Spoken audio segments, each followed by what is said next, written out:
Ladies and gentlemen, welcome back to Gaming with me, Tony Mo, and today we're going to be taking an early look at The Flame in the Flood.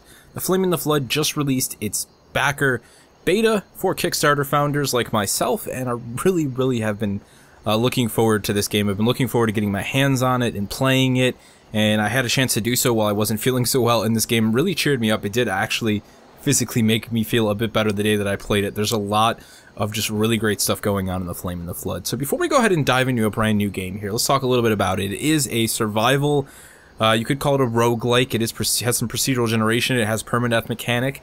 It does get played in sort of a top-down view that we're seeing right here. It's being developed by a studio known as the Molasses Flood LLC. Now these are actually a bunch of ex-AAA developers. Of course, this is a very popular thing in the Kickstarter scene right now. A bunch of people leave the studio, in this case Irrational, Harmonix, and Bungie. They go off and they start their own project on Kickstarter, and they get a lot of people excited as they decide to go ahead and test new ideas and explore new worlds. And that is what The Flame in the Flood is all about. So let's just go ahead and check it out. I'm not going to talk through the small intro here because I think it sets a really great mood. This game, if anything, does ambiance and atmosphere better than just about anything that I've played in a very long time. And it is one of the main things that put a huge smile on my face, and I think it will do the same for you. So without further ado, let's go ahead and get things rolling.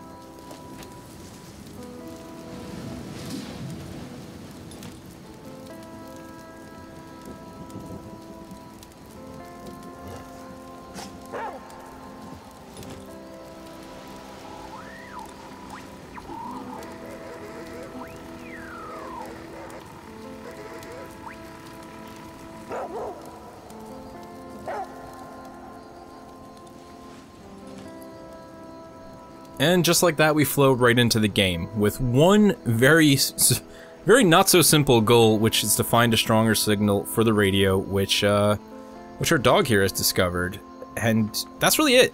I think like I said, I really wanted you guys to hear the beginning of this game, the music. It is very somber. I think it's very beautiful, and right away we're kind of greeted with this artwork that I simply find to be just stunning. This game does a lot for me on an audiovisual standpoint. Man, I mean, the sound effects, everything, like, I can't emphasize how much I enjoy them. I hope that when people watch this video, it kind of clicks for you guys as much, because I think that's a big part of what makes this game so special. So, as I said, a big part of this game is crafting, and it's a learning crafting system. So basically, we're just going to get things rolling. We're going to run around here.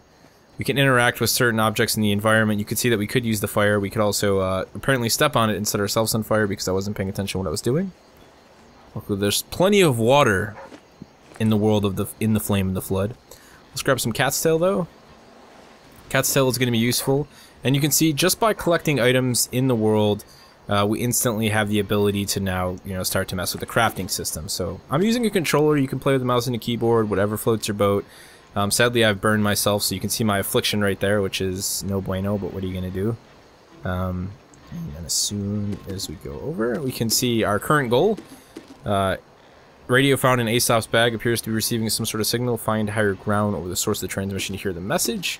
And then here's our crafting menu. So you can see we've unlocked the ability to make braided cord, which is useful for creating trip lines and snares. We've also unlocked the ability to create tinder, which is going to allow us to create fire. So we're going to go ahead and we're going to make sure we have a tinder on hand, and we can also look at our inventory. Aesop is the dog, essentially. He's been carrying it around for us. And you can also see we can store goods, whatever they may be, on our raft, which we'll get to a little bit later. So inventory management is definitely a big part of the game. I think they sort of went retro RPG there. Maybe a little bit of classic Resident Evil.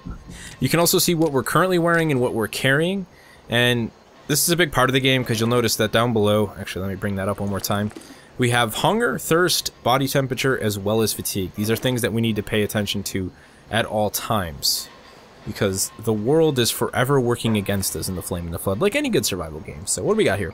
Some jerky, some splints, some night crawlers.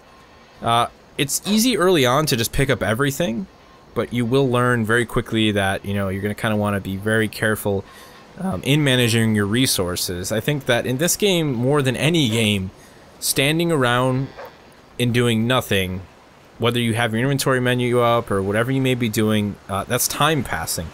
And time passing is not a good thing, because that means you're going to get caught up in the rain, and that's when things start to get bad. So making sure that you're very careful as to what you pick up so you can minimize the amount of time you have to spend in your inventory screen, I personally think is a very important part of, like, you know, sort of the hardcore element of In the Flame and the Flood. And when you talk more about metagaming and just being really good at what you're doing to try and get as far as you can. So it says it's permadeath, so you kind of just, everything's procedure generated, you keep going until you die, or until you stay alive, I suppose. So this is a big part of the game, is navigating these rivers in your raft. I mean, you'll see signs in the certain places. Eventually, we're going to get to locations that we'll be able to land on. And it's all kind of just up to you to decide which part of the river you navigate around. And, of course, the condition that you keep your raft in. Because things will start to get rough. You will run into the rapids. And if you bash your raft around enough, you can destroy it and you can die. We can give ourselves a little bit of a boost here. I'm going to be very cautious as to how I use this, though, so we can continue to navigate out of the way of any rocks or debris, houses. Music is just wonderful, man. Like, I don't know who they got to write it or, you know, how they did it, but, like, I'm stunned by it. I find it to be very, very beautiful. And very fitting, for that matter. I mean, it just kind of sets the stage for, you know, it feels like a really properly epic adventure. Alright, so we should be coming up on our first location very soon. You can see we're actually becoming very thirsty. It is very hot out, actually, which is not good, but it does seem to be a location up ahead if we can make it there. Of course, that's the biggest part of this, is trying to get to where you want to go on the river without just crashing into everything in sight. Like, we're going to totally smash into this car here, which is not good, and we are going to miss that dock. And, do some serious damage to ourselves, so that didn't go as planned. I don't think that we're going to be making it back over the rapids, so we're just going to have to kind of forge on this side of the river. And this is, like, really bad, because we're caught out in the heat. We burned ourselves early on, which was just a silly, stupid mistake. I didn't realize I was standing that close to the fire, I'll be completely honest. Come on, let's make it. I could have went that way, we were following the current. We're going to have to go all the way down now. So each of these locations, you will notice there is a little bit of repetition going on. As I mentioned, this is beta. Everything is subject to change. The game's going to probably get a lot of tweaks, a lot of alterations, a lot of performance increases. That being said, despite not really being able to mess around with everything, I kind of just have everything maxed out for what I could mess with. I'm getting pretty much 60 FPS, no problem, so that's cool, even while recording. But these locations will start to feel a little bit repetitive. You'll notice that they are repeating, but it's really not a huge deal. Let's go ahead and start a fire here. We are going to boil some of that water and make it clean, because we are pretty much on our deathbed due to dehydration. Like, this is... every playthrough is different. This is the first time I've, like, actually had this become an issue, so let's quickly craft this clean water and then, like, drink all of it. Like, we seriously went through all of our... all of it, man. Jeez. That's not good. You'll see our fatigue is going down, our hunger is going down, everything starts to go down all at once one thing starts to go. It's kind of like... everything just hits the fan at once. So let's eat what we can here and hope that there's more food in this area. We have, like, severe fatigue here. Now, we ended up getting these burns, right? We could actually cure these burns if we had the right ingredients. So I think just about everybody knows the one thing that is used for burns, because it's also found in a lot of sunburn creams, and that is aloe. And there is plenty of aloe. I've found it before in other playthroughs, so if we could find some aloe, that would be fantastic.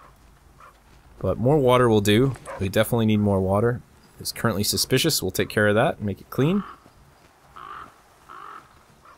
We've got some yucca. For you Fallout fans, you'll probably recognize yucca. In my brain, it only existed in the world of Fallout, but it is in fact a real ingredient, which is wonderful. Some more yucca. More yucca. Dandelion is actually good. We can make dandelion tea. But like I said, what we really need in this situation is aloe, because we're just constantly fatigued by this whole situation. Let's kind of just see what we have crafting-wise right now. Again, we're like already dehydrating. It's really not good. Let's go clean up this water and get that taken care of. Let's pretty strong chance we're gonna die here. That was really just simple, stupid mistake stepping on the fire. And it has made things all that more difficult. And I completely agree with that mechanic. Discomfort is a huge detriment to survival situations. Ask anybody who knows their thing about that.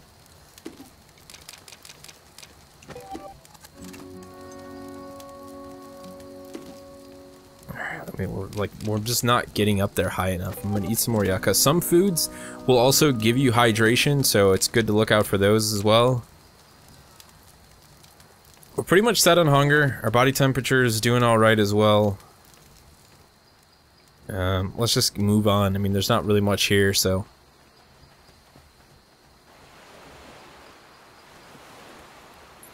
really would be nice to find some aloe in the next location, but we'll have to see how that goes.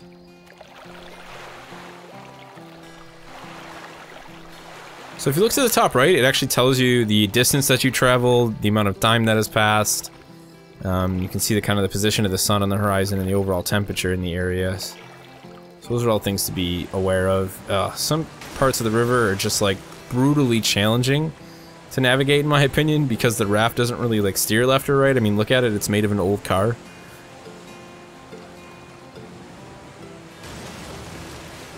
Oh, and we got wet. As you can see, we're falling in the river.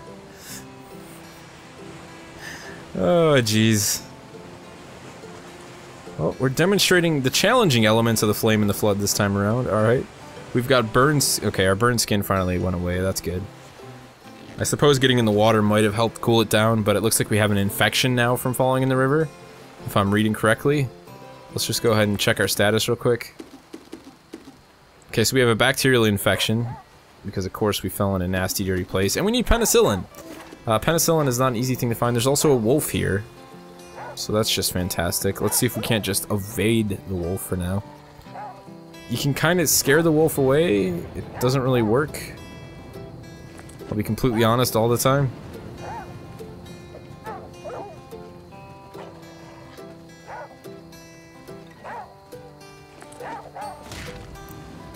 Like I said, this is great music to die by a wolf to. What can I say here? All that for the car to be empty. Yeah, we're dead.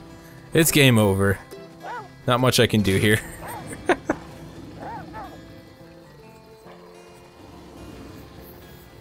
No, it's so sad. Oh, sigh. Alright, let's give that another go. I was gonna say, my record is 3 days. That was terrible. All because we set ourselves on fire. It's like a completely different game. My last playthrough was like so chill and laid back. This one was like just death.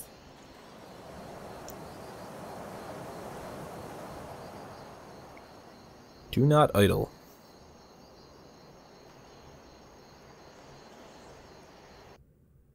Didn't really get to show you guys much of the crafting mechanic. Like, I wanted to kind of, you know, try and get far here to like expand on that, because you do start to get a lot more items. There's a sleeping mechanic. You have to pay attention to fatigue, like I said, so resting in certain areas where you can. Some of these smaller islands and outlets are going to have like cars you can sleep in, buses, old buildings.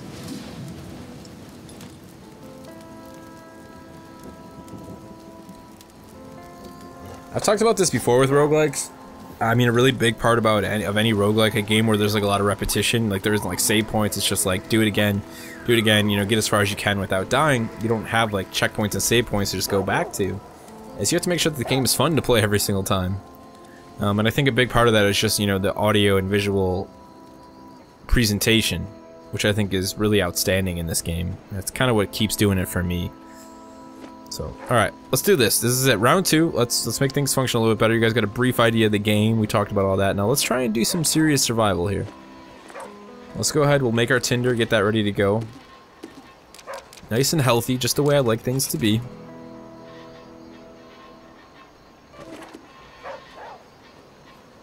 I didn't actually search this last time if I'm... Okay, no I did. Let's take all that, that's good to have. We've already kind of dealt with the bunker, but there is some water over here. Let's make sure we grab that. We don't want to leave without that. Best thing we probably do is, while we're still on this little first island, let's go use that fire back there. Let's boil the water. make sure that we're good to go without stepping in the fire this time, preferably. I love the dog too. I mean, number one, who doesn't love dogs? Very few people don't like dogs, and I feel very bad for those people who don't like dogs. But it's like the year of the dog with video games, and I'm completely okay with that. I kind of forgot that they were going to do like sort of a dog companion in The Flame and the Flood until I started playing it. I was like, oh yeah, that's right. Excuse me. This is one of those games that, you know, I kind of backed the Kickstarter, was like, that looks awesome, let them do their thing, and, you know, here we are. So that's cool. I think we're good on cattail for now. I don't really want to pile up on that. It's super abundant. Pretty much any place where you're going to start a fire, I've been able to find cattails, so it just kind of comes with the nature of the area, I suppose. I love this raft. I really do. It's so cool. So cool.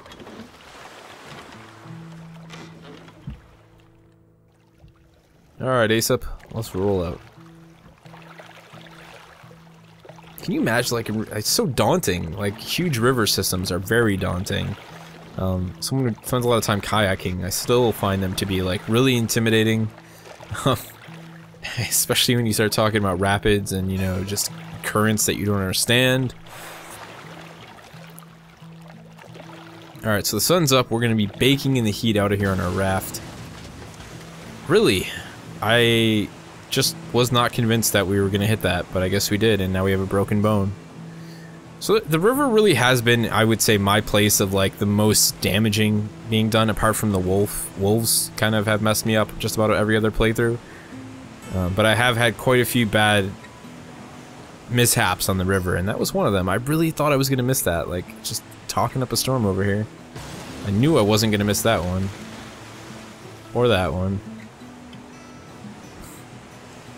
I mean, my thing is, like, I get that I can look ahead here. I don't know.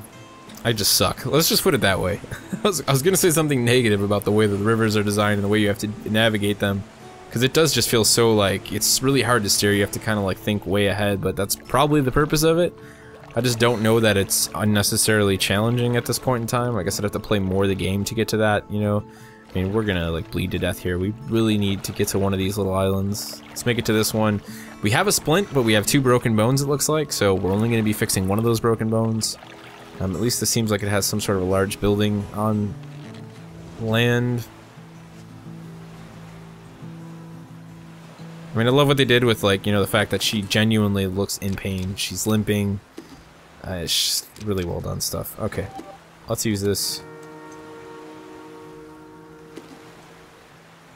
Let's see, we still have another broken bone. That's the truth. You'll regret it for the rest of your days. I can't imagine what it's like to have to, like, taking care of your own broken bone. Some serious next level stuff. Not, like, super worried about being wet right now, to be honest, but let's drink the clean water we have. Let's eat some food. We definitely need it for hunger. Our body temperature is actually really low because of the water, so that's not that good, really. We might just get a fire going so we can dry off. Now's the kind of time where you don't really want to screw around with anything when you have a broken bone, so let's take a break.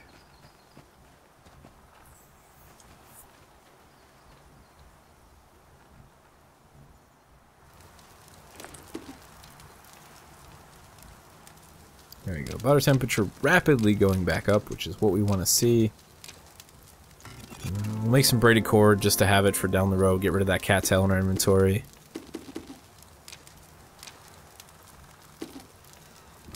I mean, it's just rough right now.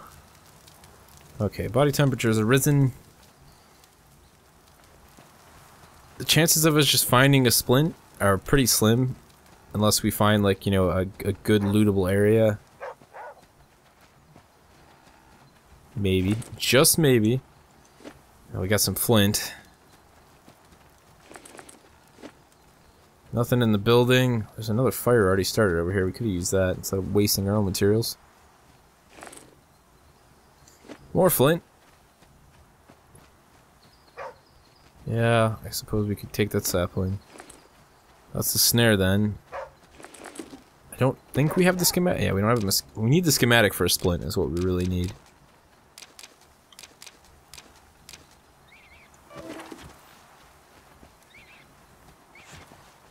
the thing with any of the snares is you need to make a stone knife, and I haven't gotten that far yet. I'll be completely honest. I have not gotten to the point where a stone knife has been something that I could craft. There's the aloe we needed last playthrough, and I mean, I really don't know what to do at this point except try and sleep and kind of see what happens here. We'll do 4 hours. That sounds good.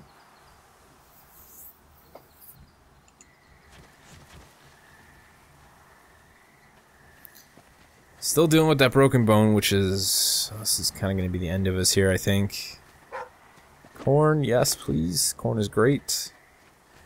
It's like one of the most nutritious things you can get in the game so far. There's more water. Let's take some of that. This, the portrait that they use for your character as like a status update is just so gruesome at this point. So gruesome.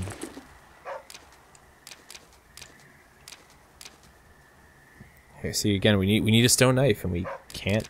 We don't have a stone knife. It's just not gonna happen right now.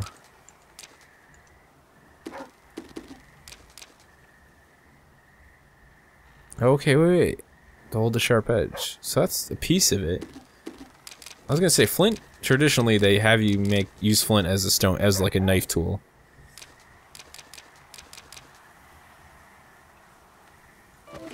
Maybe we just need some more sapling.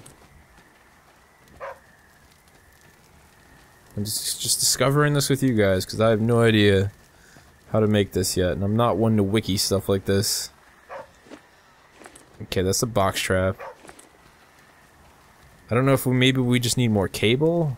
Like, let's just get by the fire so we can stay warm. My body temperature definitely dropped a little bit there. Let's make some more clean water. We'll eat some of the food we have.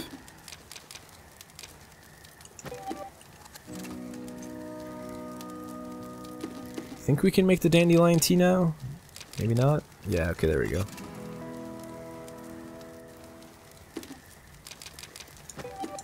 So much hydration on the dandelion tea, it's definitely worth it. So what else would you mix? Because we've got flint and the sticks. Like, I don't know what else we would put together to make a stone here. Or to make a knife here. That's really the question. I feel like it's a material that we haven't yet discovered, so... Let's head out. We really don't have a choice. Let's get on the raft in the dark, move to the next island, see if we can't find more resources, and hopefully the knowledge to craft this knife.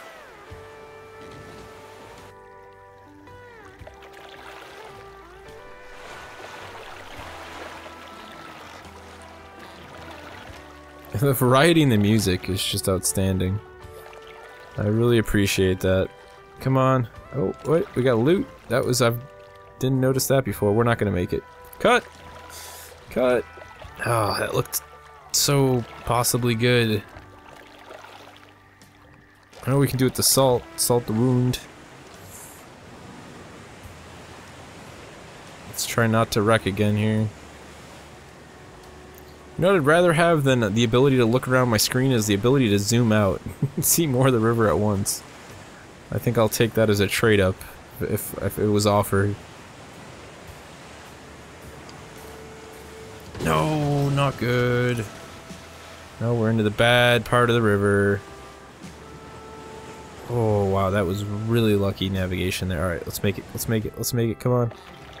Yes, good float, good float. Whew. Hold my breath on that one. Pinewood Bluff. We are soaking wet again. We need to make a fire immediately. Devil's Trumpet. More water, cool. Corn, yes, please.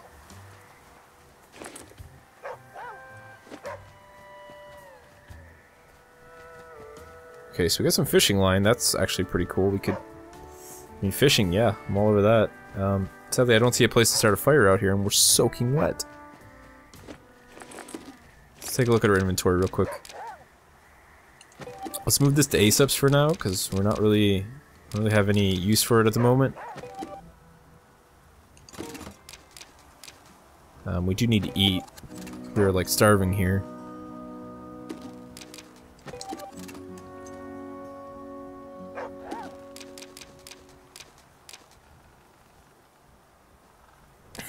Eating it's a bad idea, but it's great for jerky.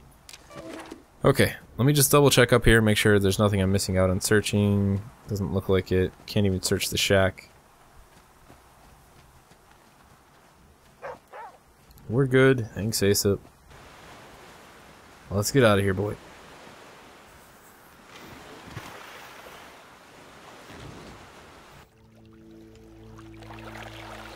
Let's make it right to that big... Looks like it's just a kind of wooded area up ahead, which I'm cool with.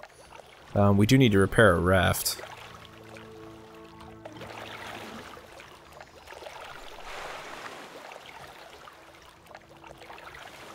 Which, I'll be completely honest, is not something that I know how to do. I haven't quite messed with that yet. We'll have to figure that out. And I really hope there's not a wolf here. Let's put it that way.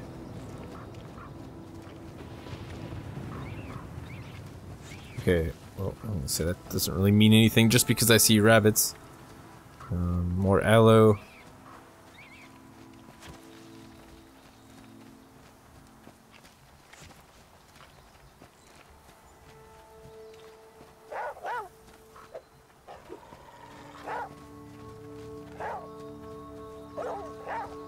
Chase him away, boy.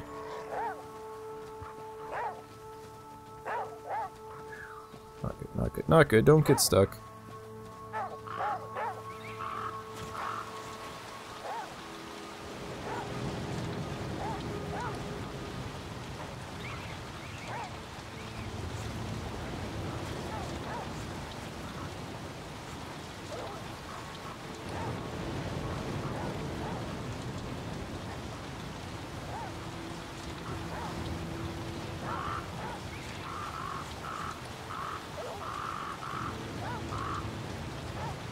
This is depressing.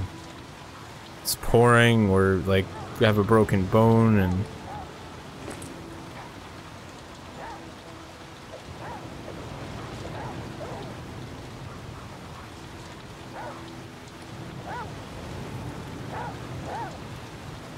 yeah, let's just get out of here. It's no good. This is like the slow, sad end to our journey here. Oh man, alright, we got another huge section of the river to travel. Oh, and we're starving. And we just wrecked again. We're gonna die on the raft. Look at, this is terrible. Oh my god, it's horrific. No, Aesop's all alone. Oh my god, that's so sad. Don't show me that. Oh, this is horrible. Oh, this is terrible.